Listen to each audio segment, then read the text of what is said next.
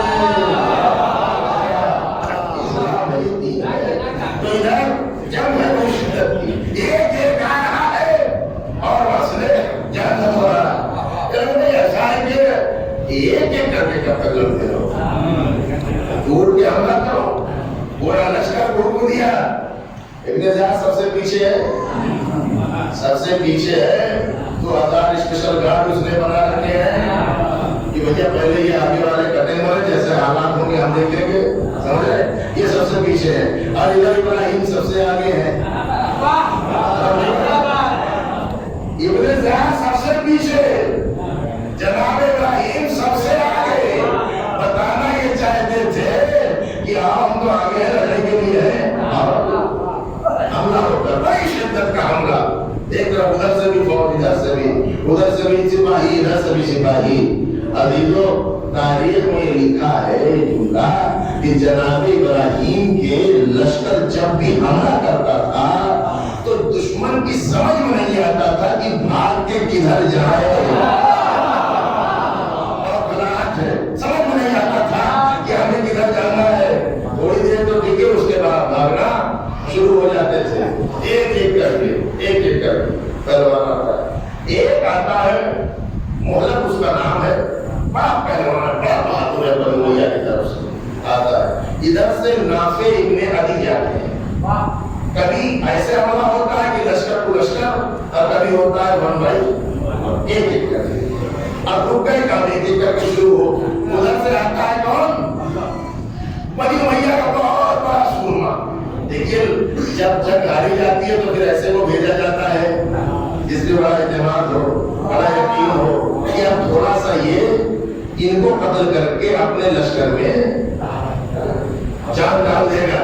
یہ آیا اور بڑے غرور کے ساتھ کہتا ہے کہ ہے کوئی میرے مقابلے پر، ہے کوئی میرے مقابلے پر. جناب نافع ابن عدی نکل گیا ہے، میں مقابلہ کروں گا. اچھا دوستی بڑی پرانی ہے دونوں میں، بہت پرانے ہیں. ارے کہنے لگا نافع تم نے ساتھ میں اتنے دن تک دسترخوان پہ کھانا کھایا، اس کا بھی خیال نہیں کیا. اتنی پرانی دوستی ہے، اس کا بھی خیال نہیں کیا. جناب نافع نے کہا وہ سب ٹھیک ہے، دوستی ہے، لیکن میں نے تجھ سے کہا تھا اگر بات حق کے اہل بیت کی آئے گی، اگر معاملہ اہل بیت کا آئے گا تو تم نے بھی وعدہ کیا تھا کہ اہل بیت کے خلاف نہیں جاؤں گا، اہل بیت کے خلاف نہیں جاؤں گا. ہاں بھائی بہادر ہے، شجاع ہے. کہنے لگا ہاں وعدہ تو میں نے کیا تھا. کب بتا وعدے کو توڑا کس نے؟ وعدہ تو میں کیا تھا، بتا وعدے کو توڑا کس نے؟ میں نے تو نہیں توڑا نا. میں تو امام کے ساتھ ہوں، میں تو مختار کے ساتھ ہوں، میں تو محمد انبیاء کے ساتھ ہوں، میں تو چوتھے امام کے ساتھ ہوں. وعدہ تو نے توڑا. اس سے غیرت آئی. سمجھ رہے ہیں آپ؟ لشکر نظارہ دیکھ رہا ہے یا ہمارے یہ گئے، اب یہ ہوگا، اب یہ ہوگا. لشکر چکر میں کیا اتنا بڑا پہلوان میرا ہے، پلٹ دے گا لشکر کو، بدل دے گی ساری کہانی. ادھر جناب نافع ابن عدی کی تقریر کا اتنا اثر ہوا کہ وہ آیا تو تھا ادھر سے، آ گیا ادھر. آیا تھا ادھر سے، آ گیا ادھر، آ گیا. جناب نافع ابن عدی نے اس کے بازو کو پکڑا اور لے کر ابراہیم کے پاس گئے. ابراہیم ابن مالک اشتر کے سامنے آ کے کہتا ہے کہ میں ابھی تک کچھ سمجھ نہیں آ رہا تھا، آج مجھے حقیقی معرفت ہو گئی ہے۔ آج لیکن جب آدمی کو معرفت ہوتی ہے تو اس کا کردار کیسا ہو جاتا ہے، یہ بتلانا۔ معرفت ہو گئی ہے، بہت اچھا انداز ہے۔ جناب ابراہیم نے کہا کہ خیمہ لگا آرام کریے، کہنے لگا ابراہیم میں آرام کرنے کے لیے نہیں آیا ہوں، آرام کرنے کے لیے نہیں آیا ہوں۔ نافع بن عدی سے کہا آپ یہاں رہیے، آپ یہاں رہیے، جنگ میں کروں گا، آپ یہاں رہیے، جنگ میں کروں گا۔ ابھی تو 4 گھنٹہ بھی آئے ہوئے نہیں ہوا، اسے کہتے ہیں معرفت اہل بیت۔ آئی فوراً آ گیا تلوار لے کے، بڑا پہلوان ہے، ٹھیک ہے، ادھر کا کام ادھر آ گیا۔ اب ادھر سے ایک آیا، کہا کون آ گیا؟ کہا وہی جس نے دھوکہ کیا ہمارے ساتھ، جس نے فرار کیا ہمارے ساتھ۔ میرا دیدو، اس آنے والے کو آپ اچھا کہیں گے یا برا؟ بولیے، یہ جو آیا ہے اسے اچھا کہیں گے یا برا؟ کیا صاحب آپ کیسی بات کر رہے ہیں؟ اچھا کہیں گے، اچھا کہیں گے نا، آ گیا نا، پہلے کیا تھا؟ برا تھا، آ گیا تو اچھا۔ اس کا مطلب یہ ہے کہ شرافت اسی میں ہے، جب ہمیں یہ پتا چل جائے یہ بے ایمان ہے، ساتھ چھوڑ دو۔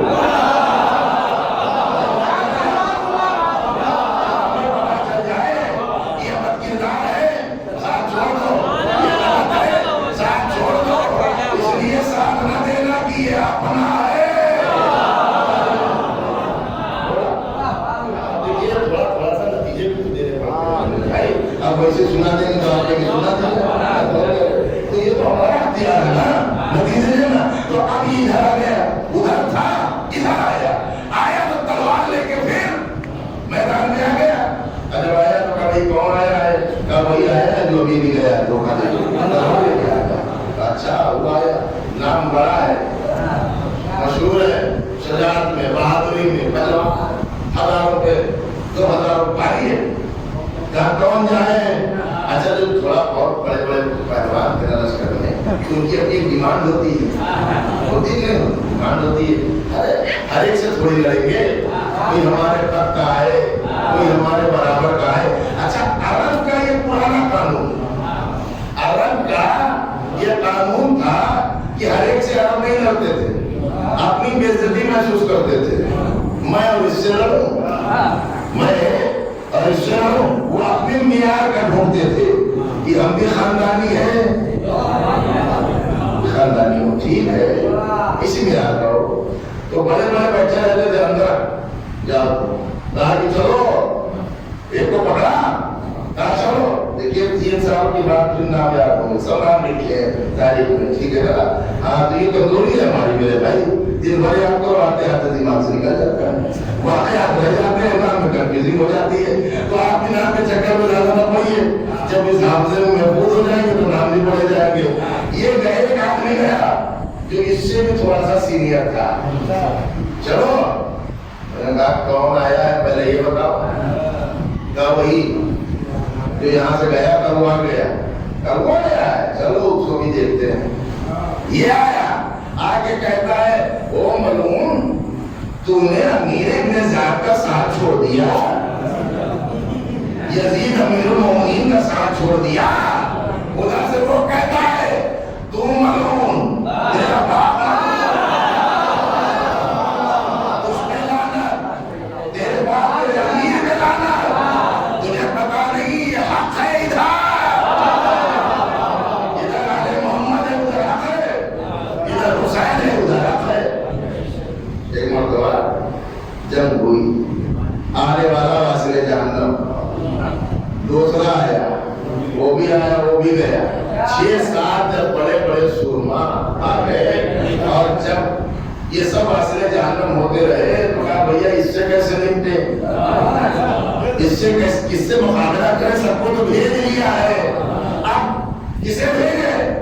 ادھر جناب ابراہیم نے نافع بن عدی کو بھیجا، جا کے مولب سے کہہ دو کہ واپس آ جائے، تھوڑی دیر آرام کر لے پھر چلا جائے۔ نافع آئے، آگے کہا ابراہیم نے ایسا ایسا کہا ہے. کہتا ہے کہ جا کے ابراہیم سے کہنا کہ میں سلام ان کو کر رہا ہوں, ان کی محبت کا شکریہ, میں خیمے میں بیٹھنے کے لیے نہیں آیا. جب تک میرے جسم میں جان ہے, جب تک میں یزیدیوں سے لڑتا رہوں گا,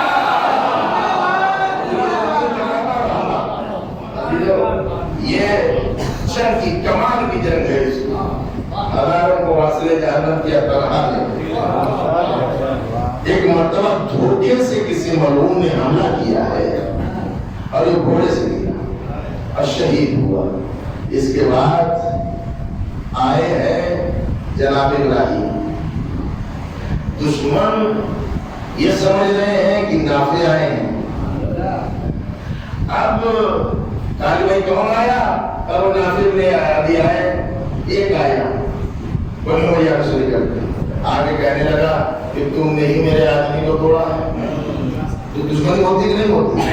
اگر کوئی آپ کے خاص آدمی کو توڑ کے لے کے چلا جائے تو وہ جو گیا ہے چاہے اس سے کم ہو, لیکن جس نے توڑا ہے اچھا ہم بھی سمجھا کے رہے, سمجھ رہے ہیں. یہ توڑنا توڑنے والے سے ہوتا ہے, معاملہ زیادہ ہوتا ہے نا. کینڈیڈیٹ مل جائیں گے, 7 سال نہیں ملتے, ٹینشن ہو جاتی ہے نا. وہ مل رہے کتنی بیوقوف قوم جو دوسرے کے لیے خود لڑے. اسے کوئی مطلب نہیں ہے نا, میرا کچھ نہیں ہے خود رہے. اچھا جب تو توڑ کے گیا ہے, تمہیں ہمارے پہلوان کو چڑھا بنا کے لے کے چلا گیا ہوتا. ابھی آپ تجھے دیکھتا ہوں, اب یہ تو بڑے جذبے سے آیا کہ ابھی اس کو مسجد جانا پڑے, جانے جائیں گے جس نے ہمیں توڑا تھا. ٹارگیٹ اس لیے ہے کہ توڑ کے لے کے گیا ہے. ہاں, ایک ووٹ کم کرا دی, ایک کینڈیڈیٹ بڑا کم کرا دیا, آگے لڑنے لگا. نافع سمجھ کے لڑا, ادھر سے ہلکی سی تلوار چلی, تیسرا 15-20 آ گئے. ایک مرتبہ کہنے لگا ابن زیاد یہ نافع تو نہیں ہے, اس کے ہاتھوں کی صفائی یہ بتا رہی ہے, یہ وہ تو نہیں ہے. بہت دیر میں پتا چلا یہ ابراہیم ابن مالک اشتر ہوتا ہے, یہ ابراہیم ابن مالک اشتر ہوتا ہے. اب پہلے کہا گیا اچھا مسئلہ یہ ہوتا تھا, یہ آپ تو جاتے تھے لیکن ان کو یہ یقین ہو جاتا تھا کہ اب ہم جتنی بھی دیر ہیں یہ سمجھ لیں. اس لیے کہ ابراہیم کی تلوار سے بچنا چونکہ نہیں رہی. آپ ہوگا کیسے, آپ ہاتھ مار کے چلے جاؤ, لیکن اگر ذرا سے بھی ضرورت دکھائی تو کچھ بیچارے چکر میں بھی مارے جا رہے ہیں. جنگ ہو رہی, لشکر پہ لشکر حملہ کر رہا ہے. ابن زیاد پھر خاصی بیچتا ہے کہ جنگ بند کر دو, پھر وہی لالچ, یہ لے لو, حکومت لے لو, یہ لے لو, واپس چلے جاؤ, تمہارا کے سب سے بڑے سورما ہو, بہادر ہو, یہ ہو, وہ چلے جاؤ واپس. جناب ابراہیم کہتے ہیں کہ میں واپس جانے کے لیے نہیں آیا. مہینوں تک یہ جنگیں روک کے ہوتی. کہنے لگا ایسا کرتے ہیں کہ ہفتے میں 2 دن جنگ کریں گے, 5 دن آرام کریں گے. اچھا پلاننگ یہ تھی کہ جو ان کے ابراہیم کے سپاہی ہیں یہ تھوڑا سا منتشر ہو جائیں گے, بھاگ جائیں گے, واپس چلے جائیں گے. جناب ابراہیم نے کہا کہ کوئی چانس نہیں, جنگ ہوگی, کوئی آرام نہیں ہے. جنگ ہونے لگی, لشکر اس کا کم ہوتا رہا. انتہا یہ ہوئی یہ جا کر موصل میں اپنے آپ کو اس نے محصور کر لیا قلعے کے اندر. ابراہیم نے پھر خط لکھتا ہے, آج جنگ ہو گئی. پھر آتا تھا نکل کے جنگ ہوتی تھی. ایک واقعہ تاریخ کا بڑا عجیب ہے, وہ یہ کہ عمر ابن حاجب اس کا ایک خاص آدمی, اس نے دعوت کہ بہت دن ہو گیا دعوت کی. ابن زیاد کا آدمی عمر ابن حاجب, ابن ربیہ کا کچھ رشتے میں بھائی بھائی ملتا ہے, پیدا میں بنو امیہ سے ہی ہے. ایک امیر لڑتے لڑتے ہو گیا پارٹی ہو جائے. پارٹی تو سمجھتے ہیں, پارٹی ہو جائے. فوری چوکا ربڑ والے نہیں کھاتے, آدھی رات کا ناشتہ ہوتا ہے ان کا. آج بھی ان کی خوراک بہت ہے, 1400 برس پہلے کیسی رہی ہوگی, پورا باپ کھا گئے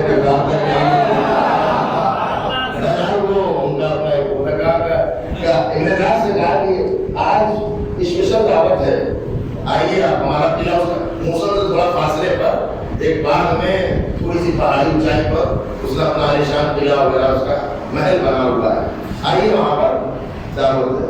ابراہیم کا لشکر بہت دور ہے, جناب ابراہیم کا لشکر فاصلے سے تھا. انتظار نے کہا کہ میں نہیں جاؤں گا. 160 ابن زیاد کے سپہ سالار, یعنی جو بڑے اس کے بہادر اور شجاع جو تھے وہ ٹھیک ہے یہ چلے جائیں گے, ہم نہیں جائیں گے. ادھر جناب یہ سب آگے دعوت ہے ظاہر ہے ان کی دعوت میں شراب عام ہے, نشہ, یہ ساری چیزیں سارا کام ہوا ہے. ادھر جناب ابراہیم کے پاس ایک اجنبی شخص آتا ہے, موصل کا ہی رہنے والا ہے, اور آگے کہتا ہے کہ میں ہوں تو یہیں کا, لیکن میں خبر لے کے آیا ہوں. کا خبر کیا ہے؟ کا خبر یہ ہے کہ آج ابن زیاد کے 160 سپہ سالار عمر ابن حاجب کے قلعے میں دعوت کو رات میں رہیں گے. یہ خبر میں آپ کو ٹھیک ہے. کیا ضروری ہے کہ تیری خبر سچی ہو؟ کیا ضروری ہے کہ تیری خبر سچی ہو؟ جناب ابراہیم نے کہا کہ اس کو گرفتار کرو. لوگ کہنے لگا ابراہیم نیکی کا صلہ یہی ہے, میں تو آپ کو ایک اچھی خبر دے رہا ہوں اور آپ مجھے یہاں گرفتار کر رہے ہیں. کہا کہ اس وقت تک گرفتار جب تک کہ یہ صحیح انکوائری نہ ہو جائے کہ وہاں ہے کیا. اچھا اس لیے تو پھر کوئی بات نہیں, پھر 20-25 اور پہرے دار بٹھا دیجیے, اس لیے مجھے ڈر نہیں, اس لیے کہ میں سچا ہوں. میں خبر آپ کو دے رہا ہوں, وہ سچی خبر دے رہا ہوں, سمجھے آپ. سچے آدمی کی ایک علامت یہ بھی ہے کہ وہ مرنے سے ڈرتا نہیں ہے, وہ سچا ہے. ٹھیک ہے رکھا.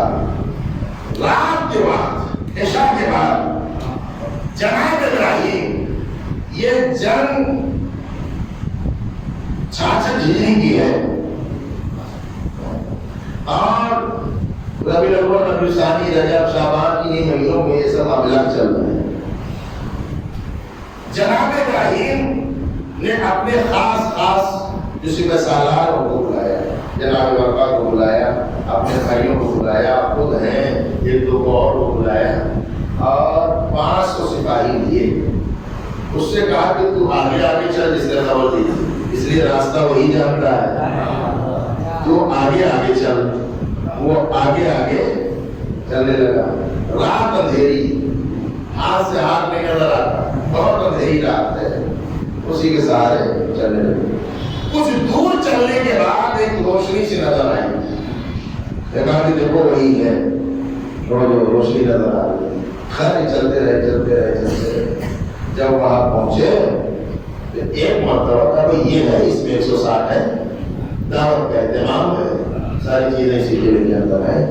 جناب ابراہیم نے حکم دیا جتنے پہلے سپاہی ہیں پہلے ان کو وہاں سے جہنم کرو.